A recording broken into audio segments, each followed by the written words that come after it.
नमस्कार। आकाशवाणी से प्रस्तुत है समाचार संध्या।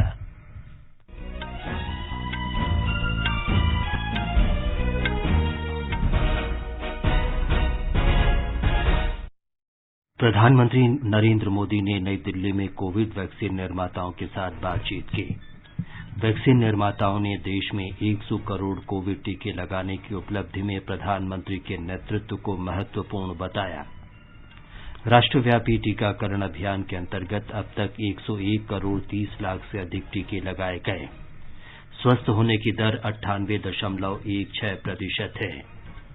प्रधानमंत्री ने कहा, गोवा में किसानों और मछुआरों की आय बढ़ाने के लिए बुनियादी ढांचे का विकास किया जा रहा है। प्रधानमंत्री नरेंद्र मोदी कल आकाशवाणी से मन की बात कार्यक्रम में अपने विचार साझा करेंगे। गृह मंत्री अमित शाह ने कहा, जम्मू कश्मीर के युवाओं को केंद्र शासित प्रदेश के विकास में योगदान देना चाहिए। उत्तराखंड में भूस्खलन की घटना में पश्चिम बंगाल के 12 पर्वतारोहियों की मौत। रूस में पिछले 24 घंटे में रिकॉर्ड संख्या में 1075 लोगों की कोविड से मौत। अगले महीने से पूरे देश में कार्यस्थलों पर लॉकडाउन की तैयारी। T20 विश्व कप में सुपर 12 चरण के पहले मैच में ऑस्ट्रेलिया ने दक्षिण अफ्रीका को 5 विकेट से हराया। वर्तमान विजेता वेस्टइंडीज के साथ मैच में इंग्लैंड टॉस जीतकर पहले गेंदबाजी कर रहा है। समाचार संध्या में चारू सक्सेना के साथ मैं विमलेंदु पांडे। देश ने कोविड टीकाकरण अभियान के अंतर्गत 100 करोड़ टीके लगाने का लक्ष्य हासिल कर इतिहास रच दिया है। इस महत्वपूर्ण कार्य में योगदान करने वाले चिकित्सकों, नर्सों और अन्य स्वास्थ्य कर्मियों का आकाशवाणी अभिनंदन करता है। इसके साथ ही हम आपको सतर्क भी करना चाहते हैं कि कोविड अभी समाप्त नहीं हुआ है। आप सभी से हमारी अपील है कि यथाशीघ्र दोनों टीके लगवाएं और अन्य लोगों को भी टीके लगवाने के लिए प्रेरित करें। त्योहारों के समय कृपया 3 आसान उपायों का पालन अवश्य करें। मास्क पहनें, 2 गज की सुरक्षित दूरी बनाए रखें और हाथ और चेहरा साफ रखें। कोविड से संबंधित कोई भी जानकारी और मार्गदर्शन के लिए राष्ट्रीय हेल्पलाइन नंबर 011-2397-8046 और 1075 पर संपर्क करें। अब समाचार विस्तार से। प्रधानमंत्री नरेंद्र मोदी ने आज नई दिल्ली में वैक्सीन निर्माताओं के साथ बातचीत की। बैठक में वैक्सीन निर्माताओं के अनुभव और वैक्सीन अनुसंधान को आगे बढ़ाने की संभावनाओं पर विचार विमर्श किया गया। ये बैठक देश में 100 करोड़ टीके लगाने की महत्वपूर्ण उपलब्धि हासिल करने के उपलक्ष्य में हुई। सीरम इंस्टीट्यूट ऑफ इंडिया के अध्यक्ष और प्रबंध निदेशक साइरस पूनावाला ने कहा कि प्रधानमंत्री नरेंद्र मोदी ने टीका निर्माण में बहुत तेजी से आगे बढ़ने के लिए सभी को प्रेरित किया। Today, India would not have been able to make 1 billion doses. There is no doubt in my mind about that. When he came in November in Pune, I assured him, and today he was very happy that our assurance has been fulfilled, that we will make India self-sufficient like in all other vaccines, in the COVID vaccine at the lowest possible price in the world. So that is the main achievement of the vaccine industry, especially Serum Institute, only because the Prime Minister went out of his way and made all the regulatory people move very fast. They also cooperated, and that's why India is today where it is in covering up such a huge population, which it would otherwise not been able to do. Zydus Cadila के अध्यक्ष पंकज पटेल ने कहा कि श्री मोदी ने DNA vaccine विकसित करने की दिशा में तेजी से काम करने के लिए प्रोत्साहित किया। हमारे साइंटिस्ट ने और हमारे सब सहकर्मियों ने मिलकर डीएनए वैक्सीन की डेवलपमेंट की। प्रधानमंत्री जी ने हमें बहुत एनकरेज किया है कि आप करो, भारत सरकार आपके साथ में है, आपको जहां भी असुविधा होगी वहां सपोर्ट करेंगे, और उसी वजह से हम ये वैक्सीन डेवलप कर पाए। उन्होंने यूएन में इस वैक्सीन का जिक्र भी किया। ये भारत के साइंटिस्ट के लिए और पूरी भारतवर्ष की जनता के लिए बहुत गर्व की बात है, और हमें आशा है ये नया जो अध्याय इनोवेशन का भारत में शुरू हुआ है वो बहुत तेजी से बढ़ेगा और भारत दुनिया में ऑल्सो इनोवेटिव कंट्री की तरह उभर आएगी। विश्व के नेताओं ने 100 करोड़ से अधिक कोविड टीके लगाने की उपलब्धियों के लिए भारत की सराहना की है। उन्होंने कहा कि टीकाकरण अभियान से सभी को टीका उपलब्ध होगा और महामारी को समाप्त करने में दुनिया के देश और निकट आएंगे। राष्ट्रव्यापी टीकाकरण अभियान के अंतर्गत अब तक 101 करोड़ 30 लाख से अधिक कोविड रोधी टीके लगाए गए। स्वास्थ्य मंत्रालय ने बताया है कि कल 68 लाख 48 हजार से अधिक टीके लगाए गए। इसी दौरान 16,000 से अधिक नए मरीजों की पुष्टि हुई। वर्तमान में 1,73,728 रोगियों का इलाज किया जा रहा है। ये संख्या 235 दिनों में सबसे कम है। स्वस्थ होने की दर 98.16% हो गई है। पिछले वर्ष मार्च के बाद ये सर्वाधिक है। कल 17,000 से अधिक लोग स्वस्थ हुए। इसके साथ ही अब तक 3 करोड़ 35 लाख 32 हजार 126 लोग स्वस्थ हो चुके हैं। पिछले 24 घंटों के दौरान 666 रोगियों की मौत हुई। अब तक 4,53,708 मरीजों की मौत हो चुकी है। देश में अब तक 59 करोड़ 84 लाख से अधिक कोविड जांच की गई। स्वास्थ्य मंत्रालय ने बताया है कि राज्यों और केंद्र शासित प्रदेशों को अब तक 105 करोड़ 78 लाख से अधिक कोविड टीके निःशुल्क उपलब्ध कराए गए हैं। 12 करोड़ 2 लाख से अधिक और टीके अभी उनके पास हैं। आकाशवाणी का समाचार सेवा प्रभाग आज रात 9:30 बजे से कोरोना जागरूकता श्रृंखला पर हिंदी और अंग्रेजी में लाइव फोन इन कार्यक्रम प्रसारित करेगा। इसे FM गोल्ड चैनल और अतिरिक्त मीटरों पर सुना जा सकता है। अखिल भारतीय आयुर्विज्ञान संस्थान एम्स के मेडिसिन विभाग में डॉ पीयूष रंजन कोरोना वायरस से संबंधित सवालों के जवाब देने के लिए उपस्थित रहेंगे। श्रोता हमारे विशेषज्ञ से टोल फ्री नंबर 1800-115767 और टेलीफोन नंबर 011-2331-4444 पर प्रश्न पूछ सकते हैं। हमारे Twitter handle @AIR News Alerts #AskAIR पर भी सवाल पोस्ट किए जा सकते हैं। ये कार्यक्रम हमारी वेबसाइट newsonair.nic.in और YouTube channel news on AIR official पर भी उपलब्ध होगा। प्रधानमंत्री नरेंद्र मोदी ने कहा है कि गोवा मत्स्य प्रसंस्करण के क्षेत्र में एक ताकत के रूप में उभरने की अपार क्षमता रखता है। आत्मनिर्भर भारत स्वयं पूर्ण गोवा कार्यक्रम के लाभार्थियों और संबद्ध पक्षों से आज बातचीत में श्री मोदी ने कहा कि मत्स्य पालन को मजबूत बनाने और मछुआरों की मदद के लिए तेजी से काम किया जा रहा है। स्वयं पूर्ण गोवा की एक बड़ी ताकत फूड प्रोसेसिंग इंडस्ट्री होने वाली है। विशेष रूप से फिश प्रोसेसिंग में गोवा भारत की ताकत बन सकता है। भारत लंबे समय से रॉ फिश को एक्सपोर्ट करता रहा है। भारत की फिश पूर्वी एशियाई देशों से प्रोसेस होकर दुनिया के बाजारों तक पहुंचती है। इस स्थिति को बदलने के लिए फिशरीज सेक्टर को पहली बार बहुत बड़े स्तर पर मदद दी जा रही है। मछली के व्यापार कारोबार के लिए अलग मंत्रालय से लेकर मछुआरों की नावों के आधुनिकीकरण तक हर स्तर पर प्रोत्साहन दिया जा रहा है। प्रधानमंत्री मत्स्य संपदा योजना के तहत भी गोवा में हमारे मछुआरों को बहुत मदद मिल रही है। प्रधानमंत्री ने गोवा में दूध और सब्जियों का उत्पादन बढ़ने पर संतोष व्यक्त किया। उन्होंने कहा कि किसानों और मछुआरों के लिए ऋण देने की सुविधा को आसान बनाया गया है, जिसके परिणाम मिलने लगे हैं।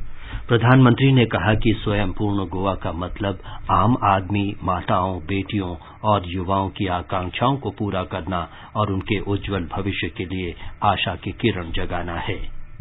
टॉयलेट्स हो, उज्ज्वला गैस कनेक्शन हो या फिर जनधन बैंक अकाउंट हो, गोवा ने महिलाओं को ये सुविधा देने में बेहतरीन काम किया है। इसी वजह से कोरोना लॉकडाउन के दौरान हजारों बहनों को मुफ्त गैस सिलेंडर मिले, उनके बैंक अकाउंट में पैसे जमा हो सके। घर घर नल से जल पहुंचाकर भी गोवा सरकार ने बहनों को बहुत बड़ी सुविधा दी है। अब गोवा सरकार गृह आधार और दीनदयाल सोशल सिक्योरिटी जैसी योजनाओं से गोवा की बहनों का जीवन और बेहतर बनाने का काम कर रही है।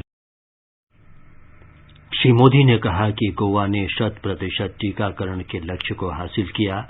इन सब के लिए पूरी टीम धन्यवाद की पात्र है।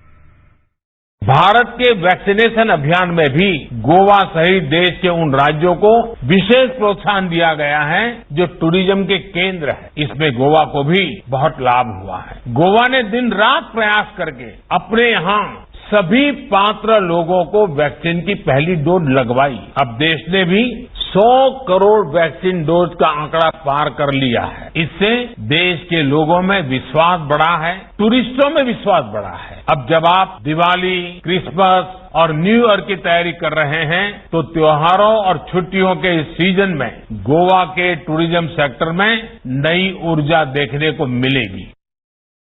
प्रधानमंत्री ने कहा कि स्वयं सहायता समूह सेवा के क्षेत्र में बहुत योगदान कर सकते हैं। श्री मोदी ने कहा कि पिछले कई वर्षों से गोवा में स्थिर सरकार की वजह से चहुमुखी विकास हुआ है। ऐसे कई विषय हो सकते हैं जिसको आप डेवलप कर सकते हैं। जैसे कहीं पर हॉस्टल में वर्किंग वुमेन रहती हैं या लड़के पढ़ते हैं, उनको भोजन की तकलीफ होती है, तो सेल्फ हेल्प ग्रुप की बहनें छोटा सा किचन चलाती हैं और उनको खाना पहुंचा देती हैं। कुछ सेल्फ हेल्प की ग्रुप बहनें अस्पतालों में खाना पहुंचा देती हैं। एक प्रकार से उनका डेवलपमेंट भी होगा। जो समाज जीवन में जो कुछ बुराइयां या व्यय होता है फालतू, उन सबको भी बचाया जा सकता है। सेल्फ हेल्प ग्रुप इन सेवा के क्षेत्र में भी बहुत कुछ कर सकते हैं। हमारी अफसरशाही जितनी ही संवेदनशील और जिम्मेदार होगी, उतना ही ज्यादा फायदा लोगों को मिलेगा, देश को मिलेगा। हमारे अफसर जितने इनोवेटिव होंगे, उतनी ही तेजी से लोगों तक सरकार की योजनाएं पहुंचेगी। केंद्रीय मंत्री अनुराग ठाकुर ने खुले में शौच से मुक्त होने और हर घर में बिजली पहुंचाने के लिए गोवा की सराहना की है। उन्होंने कहा कि भारत को खुले में शौच से मुक्त होना है और गोवा ने इसे हासिल कर लिया है। श्री ठाकुर ने कहा कि भारत ने हर घर में बिजली पहुंचाने का लक्ष्य रखा है और गोवा ने ये उपलब्धि हासिल कर ली है। उन्होंने हर घर जल मिशन के तहत सभी घरों को नल का पानी उपलब्ध कराने के लिए भी गोवा की सराहना की। गोवा ये उपलब्धि हासिल करने वाला पहला राज्य बन गया है। श्री ठाकुर ने कहा कि गोवा ने गरीबों और जरूरतमंदों को मुफ्त राशन उपलब्ध कराने का लक्ष्य भी 100% हासिल कर लिया है। गृह मंत्री अमित शाह ने आज श्रीनगर में एक बैठक में नागरिकों, विशेष रूप से गैर कश्मीरी मजदूरों और अल्पसंख्यकों पर हाल में आतंकी हमलों के बाद कश्मीर घाटी में सुरक्षा स्थिति की समीक्षा की। बैठक में उपराज्यपाल मनोज सिन्हा और शीर्ष प्रशासनिक अधिकारी तथा सेना, सीआरपीएफ, पुलिस और अन्य एजेंसियों के वरिष्ठ सुरक्षा अधिकारी शामिल हुए। गृह मंत्री का 3 दिन का कश्मीर दौरा इस महीने कश्मीर घाटी में 11 नागरिकों की हत्या की पृष्ठभूमि में हो रही है। गृह मंत्री ने घाटी के विभिन्न युवा मंडलों के युवाओं से बातचीत भी की। श्री शाह ने उनकी मांगों को सुना और उनसे आग्रह किया कि वे केंद्र सरकार की योजनाएं कश्मीर के हर घर तक पहुंचाएं। टेररिज्म के समाचार आते थे, हिंसा के समाचार आते थे। आज वही कश्मीर में, वही कश्मीर का युवा, वही जम्मू का युवा विकास की बात कर रहा है, स्किल अपग्रेडेशन की बात कर रहा है, रोजगारी की बात कर रहा है, अपने पढ़ने के लिए जो वजीफा मिला है इसकी बात कर रहा है। कितना भारी बदलाव हुआ। और मैं आपको विश्वास दिलाता हूं युवा साथियों, ये बदलाव को कोई नहीं रोक सकता। कोई कितनी भी ताकत आजमा ले, ये बदलाव के बयार को अब कोई रोक नहीं सकता। ये आगे बढ़ने वाली है और कश्मीर में एक नए युग की शुरुआत हो। श्री शाह ने आज सुबह श्रीनगर के नौगाम क्षेत्र के कनीपोरा में शहीद परवेज अहमद के परिवार के सदस्यों से मुलाकात की। परवेज एक सीआईडी अधिकारी थे जिन्हें 4 महीने पहले आतंकवादियों ने गोली मारकर हत्या कर दिए थे। श्री शाह ने श्रीनगर से शारजाह के लिए सीधी उड़ान को भी रवाना किया। आज जम्मू कश्मीर के टूरिज्म के लिए बहुत बड़ा दिन है, क्योंकि आज ही श्रीनगर से शारजाह डायरेक्ट फ्लाइट शुरू होने जा रहा है। शारजाह खाड़ी के देशों में हर एयरपोर्ट से बहुत नजदीक है। खाड़ी के देशों में बहुत सारे श्रीनगर के लोग भी बसते हैं, जम्मू के लोग भी बसते हैं और खाड़ी के देशों से कई टूरिस्ट भी जम्मू कश्मीर आना चाहते हैं। आज ये डायरेक्ट फ्लाइट शारजाह की शुरू होने के साथ ये सुविधा से भी जम्मू और कश्मीर के टूरिज्म को बहुत बड़ा फायदा मिलने वाला है। और 1 महीनों में श्रीनगर एयरपोर्ट आज से इंटरनेशनल एयरपोर्ट में प्रैक्टिकली कन्वर्ट होने जा रहा है। गृह मंत्री कल जम्मू के भगवती नगर में एक जनसभा को संबोधित करेंगे और जम्मू डिवीजन में विभिन्न परियोजनाओं की समीक्षा के अलावा पंचायत सदस्यों और पार्टी कार्यकर्ताओं के साथ बातचीत भी करेंगे। ये समाचार हमारी वेबसाइट newsonair.com/hindi और हमारे mobile app news on AIR पर भी उपलब्ध हैं। चलो मिलकर एक शुरुआत करें, चलो एक फैसला आज करें, मास्क नहीं तो टोकेंगे, कोरोना को रोकेंगे, चलो एक इरादा करते हैं, चलो कुछ वादा करते हैं, मास्क नहीं तो टोकेंगे, कोरोना को रोकेंगे। समाचार संध्या में आपका फिर स्वागत है। आगे बढ़ने से पहले मुख्य समाचारों पर एक नजर। प्रधानमंत्री नरेंद्र मोदी ने नई दिल्ली में कोविड वैक्सीन निर्माताओं के साथ बातचीत की। वैक्सीन निर्माताओं ने देश में 100 करोड़ कोविड टीके लगाने की उपलब्धि में प्रधानमंत्री के नेतृत्व को महत्वपूर्ण बताया।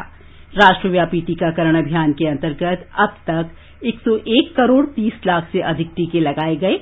स्वस्थ होने की दर 98.16% है। प्रधानमंत्री ने कहा कि गोवा में किसानों और मछुआरों की आय बढ़ाने के लिए बुनियादी ढांचे का विकास किया जा रहा है।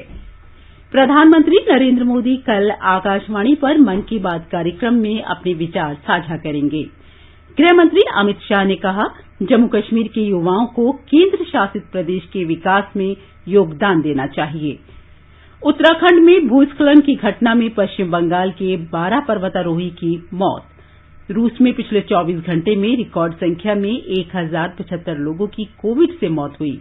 अगले महीने से पूरे देश में कार्यस्थलों पर लॉकडाउन की तैयारी। T20 विश्व कप के सुपर 12 चरण के पहले मैच में ऑस्ट्रेलिया ने दक्षिण अफ्रीका को 5 विकेट से हराया। वर्तमान विजेता वेस्टइंडीज के साथ मैच में इंग्लैंड टॉस जीतकर पहले गेंदबाजी कर रहा है।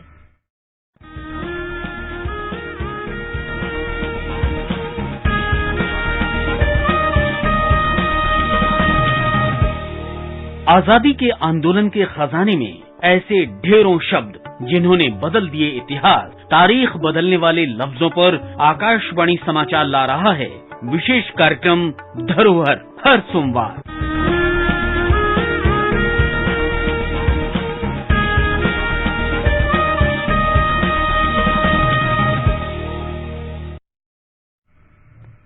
प्रधानमंत्री नरेंद्र मोदी कल सुबह 11 बजे आकाशवाणी से मन की बात कार्यक्रम में अपने विचार साझा करेंगे। मन की बात कार्यक्रम आकाशवाणी और दूरदर्शन के समूचे नेटवर्क पर प्रसारित होगा। ये आकाशवाणी समाचार की वेबसाइट और news on AIR mobile app पर भी उपलब्ध रहेगा। आकाशवाणी समाचार, डीडी न्यूज, प्रधानमंत्री कार्यालय तथा सूचना और प्रसारण मंत्रालय के यूट्यूब चैनलों पर भी ये सीधा प्रसारित होगा। आकाशवाणी से हिंदी प्रसारण के तुरंत बाद मन की बात कार्यक्रम क्षेत्रीय भाषाओं में प्रसारित किया जाएगा। क्षेत्रीय भाषाओं में इसे रात 8 बजे से फिर सुना जा सकेगा। पश्चिम बंगाल में 12 पर्वतारोहियों की उत्तराखंड में हाल ही में हुए भूस्खलन से मौत हो गई। राज्य सचिवालय ने बताया कि ये पर्वतारोही 2 समूहों में थे। हिमाचल प्रदेश के लमखागा दर्रे से चितकुल जाते समय 11 सदस्यों का एक दल खराब मौसम के कारण भूस्खलन की चपेट में आ गया, जिसमें 8 लोग मारे गए। इनमें दिल्ली की अनीता रावत और पश्चिम बंगाल के 7 पर्वतारोही शामिल थे। 4 कुलियों सहित दूसरा दल कुमाऊं मंडल के कनकटा दर्रे से सुंदरदुंगा जाते समय खराब मौसम में फंस गया। इस घटना में भी पश्चिम बंगाल के 5 पर्वतारोहियों की मौत हो गई। बिहार के मुख्यमंत्री नीतीश कुमार ने तेज बारिश के बाद उत्तराखंड में भूस्खलन के कारण मरने वाले बिहार के लोगों के परिजनों को 2-2 लाख रुपए की अनुग्रह राशि देने की घोषणा की। श्री नीतीश कुमार ने कहा है कि सभी पीड़ित परिवारों को भी राज्य श्रम विभाग द्वारा मानदंडों के अनुसार सहायता प्रदान की जाएगी। मुख्यमंत्री ने कहा है कि 7 मृतकों के पार्थिव शरीर उनके पैतृक स्थानों पर लाए जा रहे हैं। उन्होंने कहा कि राज्य सरकार इस संबंध में उत्तराखंड सरकार के संपर्क में है। सभी पीड़ित पश्चिम चंपारण जिले के हैं। आजादी के अमृत महोत्सव के अंतर्गत आइए अब सुनते हैं आकाशवाणी की विशेष प्रस्तुति आजादी का सफर। आजादी का अमृत महोत्सव।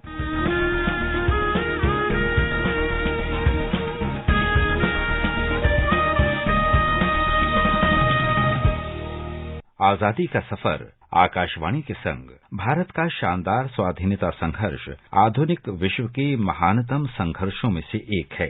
आकाशवाणी आपके लिए रोजाना ला रही है इस शानदार संघर्ष की झलक।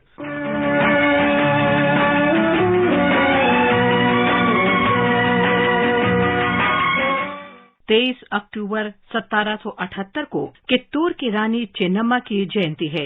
कित्तूर चेन्नम्मा हिडिदर खड्ग ब्रिटिशರಿಗೆ ಹುಟ್ಟಿಸಿದ ನಡಗ ಎದುರಾಳಿನ ಎದೆಯ ಸೀಳಿ ಕೊಟ್ಟಾಳು ಮನ್ನ ತಲವಾರ ಹಿಡಿದು ಮಾಡಿದ್ರ ಯುದ್ಧ ಕಿತ್ತೂರ ಸೈನ್ಯ ಭರಿಸಿದ ಗೆದ್ದ ಕಿತ್ತೂರ ಸಂಸ್ಥಾನ ಅಧಿಪತಿಯಾಗಿ ಆಳಿದು चेन्नम्मा। वे उन महिला शासकों में शामिल थीं जिन्होंने 1824 में ईस्ट इंडिया कंपनी के विरुद्ध सशस्त्र विद्रोह का नेतृत्व किया था। बचपन से ही उन्होंने घुड़सवारी, तलवारबाजी और तीरंदाजी सहित युद्ध जीतने के लिए सभी आवश्यक कौशल अर्जित कर लिए थे और बहुत कम समय में ही वो अपनी बहादुरी के लिए प्रसिद्ध हो गयी। अंग्रेजों ने राज्य हड़पने की नीति के तहत 1824 में कित्तूर पर कब्जा कर लिया।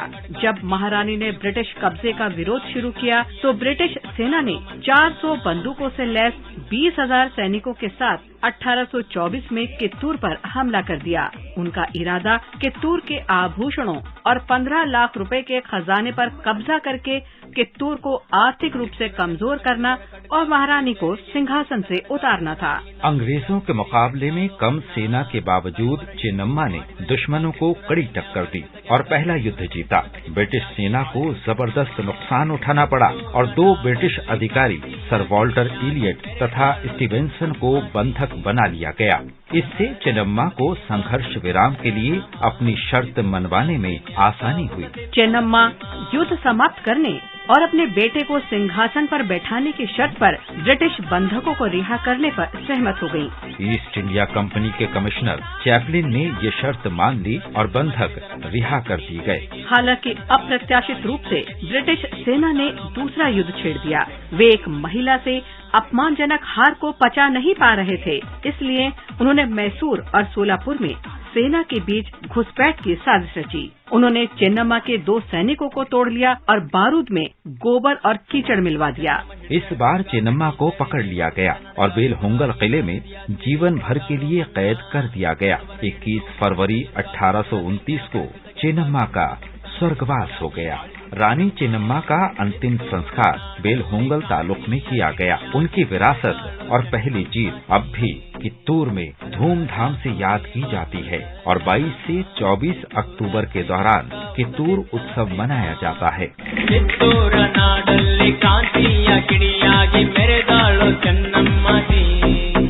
आज ही के दिन 23 अक्टूबर 1934 को महात्मा गांधी ने कांग्रेस से इस्तीफा दे दिया था और राजनीति छोड़ दी थी। उन्होंने कहा था वो सक्रिय राजनीति छोड़ रहे हैं और कांग्रेस की सदस्यता से भी त्याग पत्र दे रहे हैं, क्योंकि वे खुद को रचनात्मक कार्यक्रम और हरिजन कल्याण के लिए पूरी तरह समर्पित करना चाहते हैं। वे पार्टी की स्थिति से असहमत नहीं थे, लेकिन उन्होंने ये महसूस किया कि यदि त्याग पत्र दिया गया तो भारतीय जनता के बीच उनकी लोकप्रियता घटकर मात्र सदस्यता तक सीमित रह जाएगी। उन दिनों पार्टी में कम्युनिस्टों, समाजवादियों, ट्रेड यूनियन, विद्यार्थियों, धार्मिक रूढ़िवादियों और कारोबारियों के समर्थकों सहित विभिन्न पक्ष शामिल थे और गांधी जी चाहते थे कि उन्हें भी अपनी आवाज उठाने का अवसर मिलना चाहिए। गांधी जी का ये विश्वास भी था कि कांग्रेस पार्टी के प्रमुख सदस्यों ने राजनीतिक माध्यम के रूप में अहिंसा को अपनाया है और इसे बुनियादी रूप में नहीं अपना सके हैं। राजनीतिक गतिविधि के बजाय तब गांधी जी ने बुनियादी धरातल से राष्ट्र निर्माण के लिए रचनात्मक कार्यक्रम पर ध्यान केंद्रित किया। कुल जनसंख्या की लगभग 80% ग्रामीण आबादी को शिक्षित करना आसान काम नहीं था। गांधी जी ने अस्पृश्यता के विरुद्ध लड़ाई जारी रखी। उन्होंने हाथ से कताई, बुनाई और अन्य कुटीर उद्योगों को प्रोत्साहन दिया ताकि बेरोजगार लोगों को आजीविका उपलब्ध हो। गांधी जी सेवाग्राम में लगे रहे, जो बाद में उनके सामाजिक और आर्थिक उत्थान के कार्यक्रम का केंद्र बना।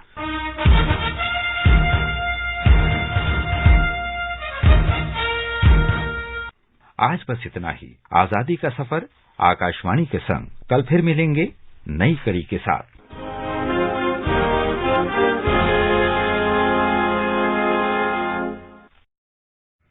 ये आकाशवाणी है। रूस में आज कोविड महामारी से 1075 लोगों की मौत हो गई। पूरे देश में कार्यस्थल बंद करने और राजधानी मॉस्को में लॉकडाउन लगाने की तैयारियां की जा रही हैं। रूस में आज लगातार 5वें दिन 37,500 से अधिक लोगों में कोरोना संक्रमण की पुष्टि हुई।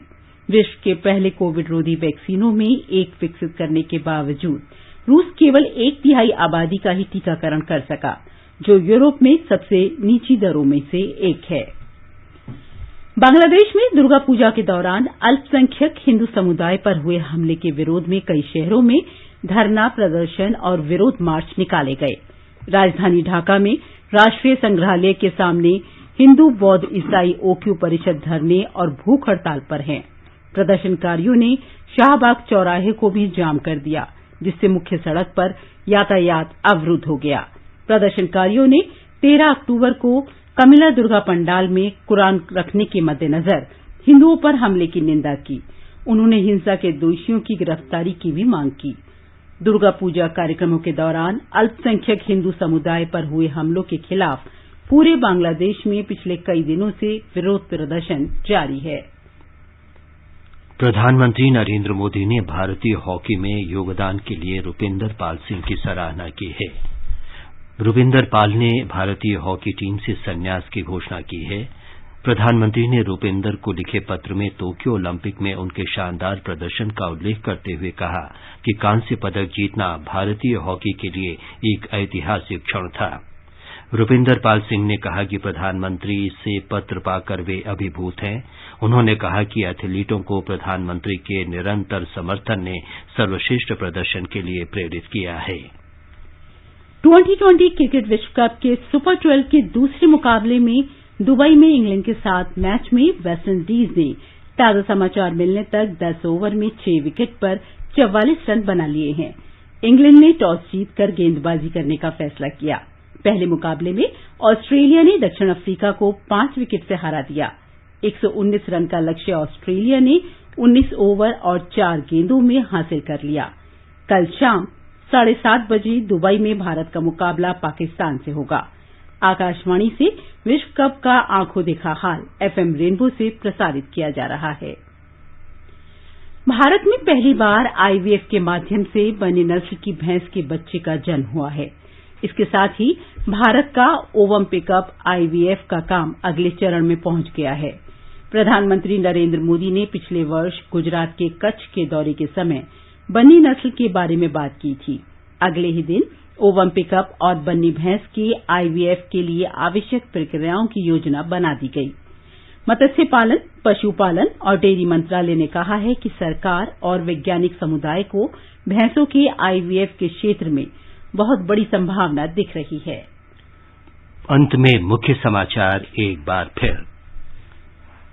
प्रधानमंत्री नरेंद्र मोदी ने नई दिल्ली में कोविड वैक्सीन निर्माताओं के साथ बातचीत की। वैक्सीन निर्माताओं ने देश में 100 करोड़ कोविड टीके लगाने की उपलब्धि में प्रधानमंत्री के नेतृत्व को महत्वपूर्ण बताया। राष्ट्रव्यापी टीकाकरण अभियान के अंतर्गत अब तक 101 करोड़ 30 लाख से अधिक टीके लगाए गए।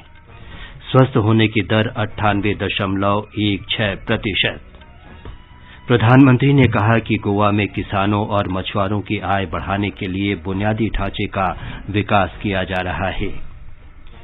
प्रधानमंत्री नरेंद्र मोदी कल आकाशवाणी से मन की बात कार्यक्रम में अपने विचार साझा करेंगे।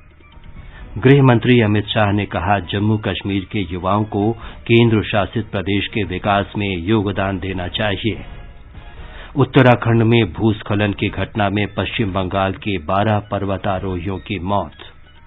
रूस में पिछले 24 घंटे में रिकॉर्ड संख्या में 1075 लोगों की कोविड से मौत हुई। अगले महीने से पूरे देश में कार्यस्थलों पर लॉकडाउन की तैयारी।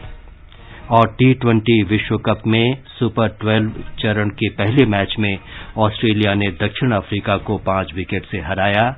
वर्तमान विजेता वेस्टइंडीज के साथ मैच में इंग्लैंड टॉस जीतकर पहले गेंदबाजी कर रहा है। इसके साथ ही समाचार संध्या का ये अंक समाप्त हुआ। नमस्कार।